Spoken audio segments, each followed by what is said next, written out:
जब जब स्कोर बड़ा होगा, जैसे जैसे सामने वाली टीम बड़ा स्कोर खड़ा करेगी, उसको चेस करते वक्त दिक्कतें आ सकती हैं। ये हमने ऑस्ट्रेलिया के खिलाफ बांग्लादेश की सीरीज में भी कहा था और न्यूजीलैंड के खिलाफ इस सीरीज में भी हम शुरू से लगातार कहते आ रहे हैं, और आज इसका एग्जाम्पल आखिरकार आपको सामने को देखने को मिला है। यूएई के पिचेस में वर्ल्ड कप सामने है, जिस तरह की पिचेस वहां मिलेगी वहां 140, 150, 160 ये एवरेज स्कोर रहने वाला है। उस तरह के स्कोर्स में अगर सामने आ जाती है तो फिर कहीं ना कहीं दिक्कतें आएंगी। तब आपको वहां पे 70 और 90 का स्कोर चेस करने को नहीं मिलेगा। आज बांग्लादेश का यही कुछ स्टोरी रही है और 150 प्लस का स्कोर भी वो 162 रन का स्कोर भी वो चेस नहीं कर पाए। क्या बड़ी वजह मानते हैं कि आखिर क्या हो गया? 160, इतने सारे बैट्समैन एक से बढ़कर एक टीम में हैं, सब ने परफॉर्म करने की कोशिश की, लेकिन 160 कहीं ज्यादा हो गए, जबकि आप 140 भी नहीं पहुंचे। चलिए 160 दूर की बात। बिल्कुल, और कहीं ना कहीं ये देखने वाली बात है कि आज शाकिब के बिना भी उतरे थे, कुछ चेंज हुआ टीम में। साकिब नहीं थे, फिज नहीं थे वहां पे बॉलिंग में, तो बांग्लादेश का ये कहीं ना कहीं टेस्ट भी है कि चलिए प्लेयर्स को ट्राई करते हैं कैसे खेल रहे हैं प्लेयर्स। तो प्लेयर्स अभी उस मोमेंट बड़े स्कोर को चेस करने में शायद कहीं ना कहीं दिक्कत पैदा हो रही है बांग्लादेश के लिए। जीते हैं, बहुत अच्छी बात है, सीरीज जीत चुके हैं वो ऑलरेडी, इससे बड़ी और बात नहीं होगी।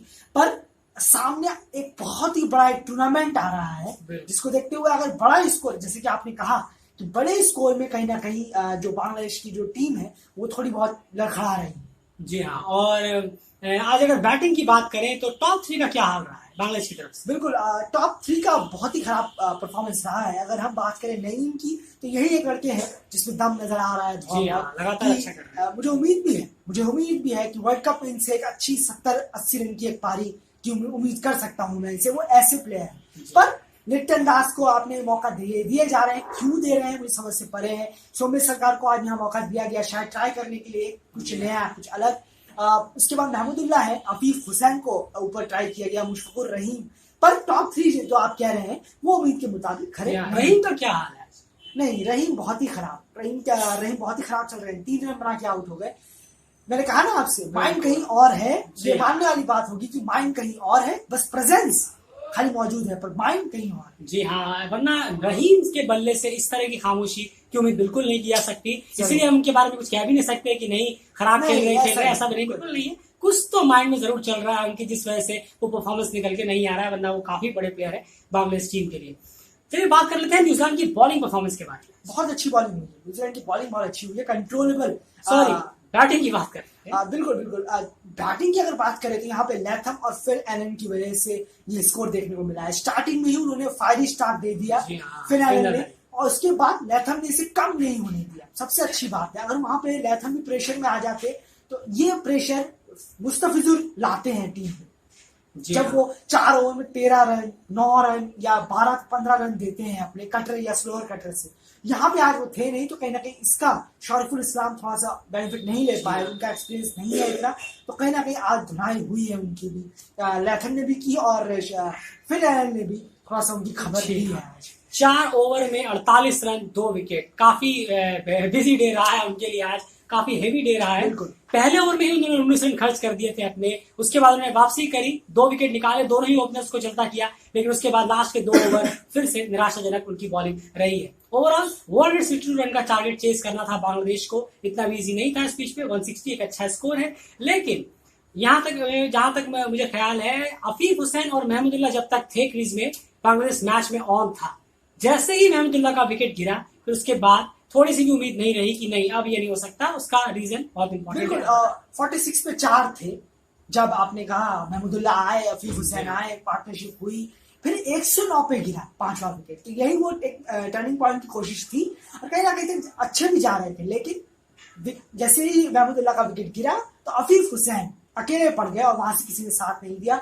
महमूदुल्लाह एक साथ दे रहे थे, वो भी आउट हो गए, और अफीफ हुसैन नॉट आउट गए। तो इससे साफ है कि अगर अफीफ हुसैन को किसी का साथ मिलता है आने वाले टाइम में, तो वो जरूर ये बड़ी से बड़ी पारी खेल सकते हैं। जी हाँ, और 46 ओवर के बाद जब 46 रन के बाद जब 109 पे 5वां विकेट गिरा, तो उसके बीच में ये रन बने हैं, इसमें भी रिक्वायर्ड रन के हिसाब से रन नहीं बने। रिक्वायरमेंट सबसे इस वजह से रन रेट बढ़ता चला गया। और फिर जब बॉलें कम आने लगी तब जाहिर सी बात है कि प्लेयर्स के माइंड में ये था हमें चौका निकालना है, हमें यहाँ से सिक्स निकालना है, रन मारने हैं, रिक्वायरमेंट बढ़ता चला जा रहा है। रिक्वायर्ड रन रेट बढ़ने की वजह से कहीं ना कहीं फिर महमूदुल्लाह और आफिफ हुसैन को अपने शॉट्स लेने थे, अब उन्होंने लिया, उसकी खामियाजे में धड़ाधड़ उसके बाद विकेट गिरते गए और बांग्लादेश ये मैच हार गया। शायद 24 रन से हारा ये मैच। बिल्कुल, और इसी के साथ 27 रन से मात मिली है और 3-2 से सीरीज जीत गई है। जहाँ पर न्यूजीलैंड भी थोड़ी बहुत कोई ना कहीं खुश हो, क्योंकि बिल्कुल नई टीम, कोई इसमें T20 वर्ल्ड कप भी नहीं खेलने वाला, ज्यादा लड़के तो आए भी नहीं है एशिया आज तक, IPL वगैरह भी नहीं खेलते हैं, PSL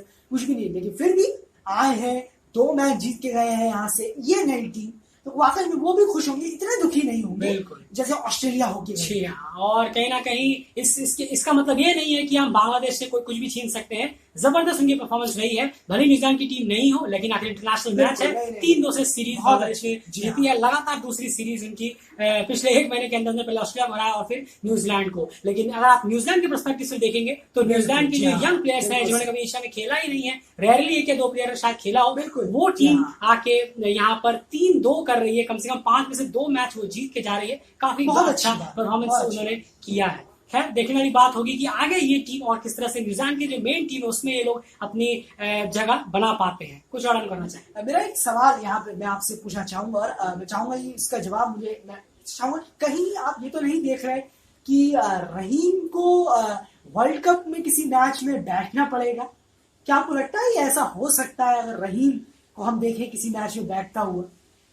ये सवाल तो काफी इंटरेस्टिंग लग रहा है, क्योंकि जैसे कि आपने कहा कि उनके माइंड में कुछ चल रहा है, शायद वो किसी से खुश नहीं है, तो कहीं ना कहीं अगर इस तरह की चीजें चल रही हैं, क्योंकि पहली बार मैंने ऐसे भी देखा कि उनकी विकेट कीपिंग तक स्वाइप कर दी गई, क्योंकि आज तक ऐसा तो हुआ नहीं, अगर वो इंजर्ड ना हो तो ही हुआ हो जब वो इंजर्ड हुए हो। बिल्कुल ऐसा लग हो सकता है शायद कि ऐसे क्रूशियल मौकों पे कहीं मेन मौकों पे कहीं रहीम को बिठा के किसी यंग प्लेयर्स को जगह ना दे दे। ये तो देखने वाली बात होगी। पूरी तरह से ये ऑप्टिमिस्टिक या प्रेडिक्टेबल आप कह सकते हैं क्या होगा, लेकिन कहीं ना कहीं रहीम के माइंड में क्या चल रहा है ये जानना जरूरी है। शायद कोई बात करे या फिर कुछ चीजें रहीम खुद सामने, रहीम खुद अगर सामने आके कुछ कहें, लेकिन देखना होगा कि आगे क्या कुछ इसमें होता है। लेकिन आपका जो पॉइंट है वो बिल्कुल सही है कि कुछ तो प्रॉब्लम जरूर है। लेकिन बांग्लादेश ने सीरीज जीती है, कांग्रेचुलेशन बांग्लादेश को। फिलहाल इस वीडियो में इतना ही, एनालिसिस में इतना ही। वीडियो को लाइक जरूर करिए, चैनल सब्सक्राइब कर लीजिए, लगातार अपडेट्स यहाँ मिलती रहेगी।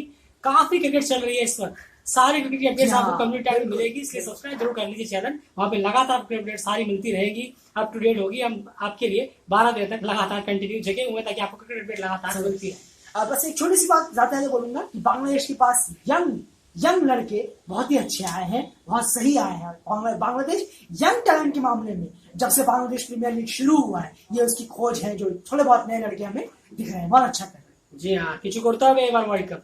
फिलहाल इस वीडियो में इतना ही, बाय।